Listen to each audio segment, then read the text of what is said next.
पावती मास्तरच्या धमकीला न घाबरता बिनधास्त कमळ चिन्हासमोरील बटन दाबून भारतीय जनता पार्टीच्या उमेदवारांना निवडून द्या, असे आवाहन सोलापूर शहर मध्यचे आमदार देवेंद्र कोठे यांनी केले। भारतीय जनता पक्षाच्या कुंभारी जिल्हा परिषद गटाच्या उमेदवार कुमारी श्रुतीताई गेनसिद्ध बोरगुंडे, कुंभारी पंचायत समिती गणाचे उमेदवार श्री सूरज संजय पाटील तसेच धोत्री पंचायत समिती गणाच्या उमेदवार सौ शिल्पाताई महेश बिराजदार यांच्या प्रचारार्थ कुंभारी विडी घरकुल येथे जाहीर सभा आयोजित करण्यात आली होती। या जाहीर सभेत आमदार देवेंद्र कोठे यांनी मार्गदर्शन केले। यावेळी माजी नगरसेवक गुरुशांत दुत्तरगावकर, शिरीष पाटील, रामचंद्र होनराव, अन्नप्पा बाराचारे, बिपिन करजोळे, सागर तेली, शिवानंद आंदोंडगी, शब्बीर जमादार, अप्पू थोंटे, मल्लीनाथ सुतार यांच्यासह भाजप बहुसंख्य कार्यकर्ते, मतदार, ग्रामस्थ मोठ्या संख्येने उपस्थित होते। आमदार देवेंद्र कोठे पुढे म्हणाले की देशात, राज्यात, सोलापूर शहरात भाजपची सत्ता आहे। आता सर्वांनी भाजपचे विचार, नेतृत्व स्वीकारून मोकळेपणाने जीवन जगायचं आहे।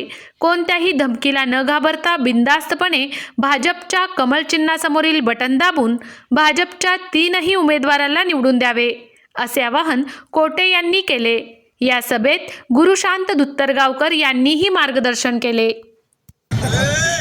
तुम्हाला काळजी करायची गरज नाही आणि हे दोन दादा खंबीरपणे पाठीशी असताना इथले रस्ते, पाणी, लाईट, आणखी काय काय ज्या तुम्हाला सुविधा अपेक्षित आहेत त्या कुठल्याही सुविधा वंचित राहणार नाहीत। यांनी कितीही सांगितलं मी अमक्याला येऊ देणार नाही, तमक्याला इथं फिरकू देणार नाही।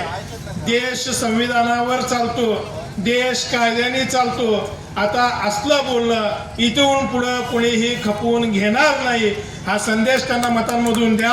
आपल्या भारतीय जनता पार्टीच्या सर्व उमेदवारांना प्रचंड मताधिक्यानं निवडून द्या।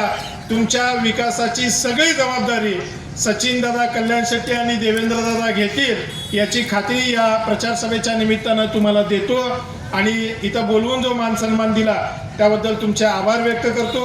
कधीही कुठली अडचण वाटली, तुम्हाला वाटलं की आम्हाला अमुक सुविधा पाहिजे पण घरकुल मी दिलो म्हणून सांगून तुम्हाला दमदाटी करत असतील तर दादांची टीम 5 मिनिटाच्या अंतरावर आहे। त्याचं बोलणं संपायच्या आधी आम्ही येऊन फिरवू, त्याची काळजी तुम्ही करू नका।